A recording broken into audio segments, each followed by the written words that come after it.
Assalamualaikum warahmatullahi wabarakatuh.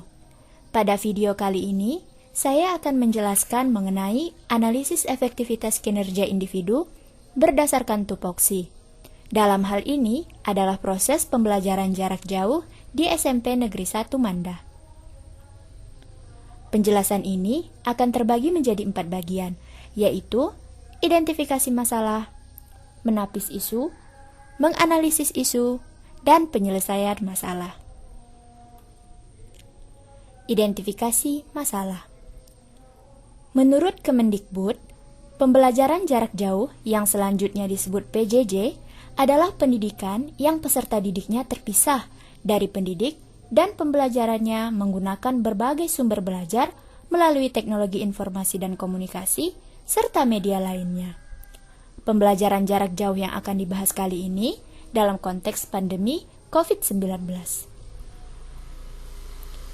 Setelah melakukan identifikasi masalah dengan teknik environmental scanning, ditemukan terdapat 5 masalah, yakni 1. Kurangnya fasilitas penunjang pembelajaran, 2. Rendahnya partisipasi dan keaktifan siswa, 3. Belum optimalnya proses belajar mengajar, 4.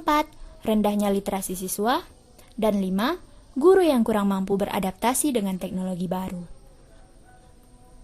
Menepis isu. Menapis isu.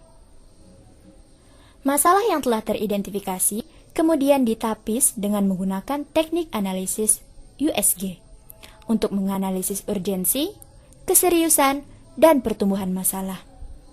Analisis ini menggunakan rentang skor 1 sampai dengan 5.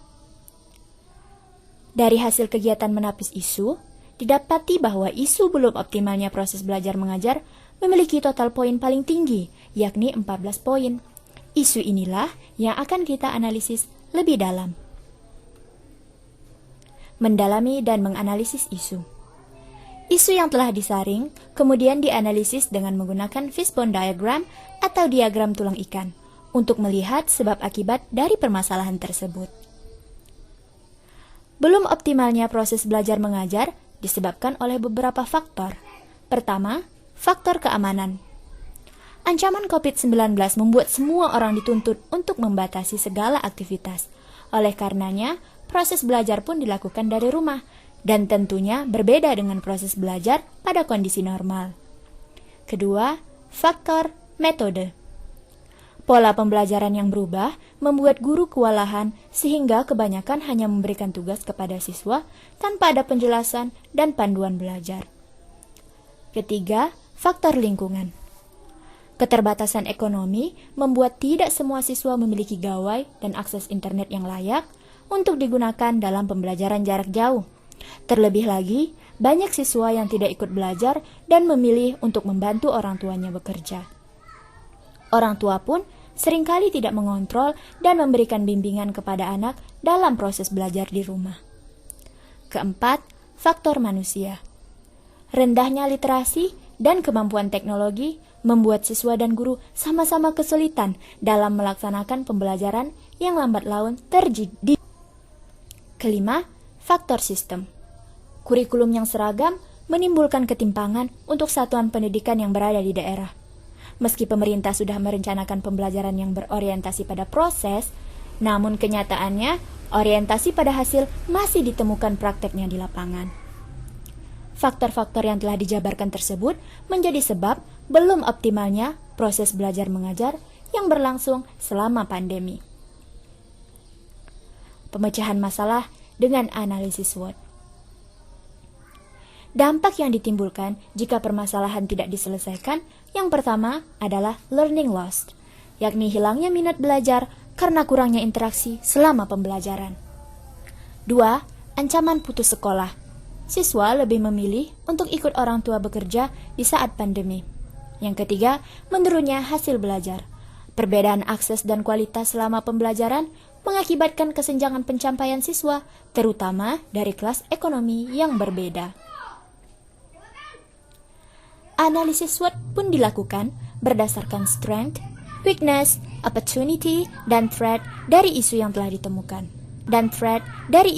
ditemukan. Untuk strength atau kekuatan, Optimisme bahwa COVID akan segera berakhir, keinginan yang kuat agar pembelajaran tatap muka kembali dilaksanakan, dan kesempatan untuk mengembangkan kemampuan dalam teknologi. Dan untuk weakness atau kelemahan, tidak semua siswa memiliki gawai dan kuota internet. Keterbatasan guru akan penerapan teknologi, orang tua yang sibuk bekerja sehingga sulit membimbing anak belajar, dan siswa yang kecenderungan untuk bermain game online.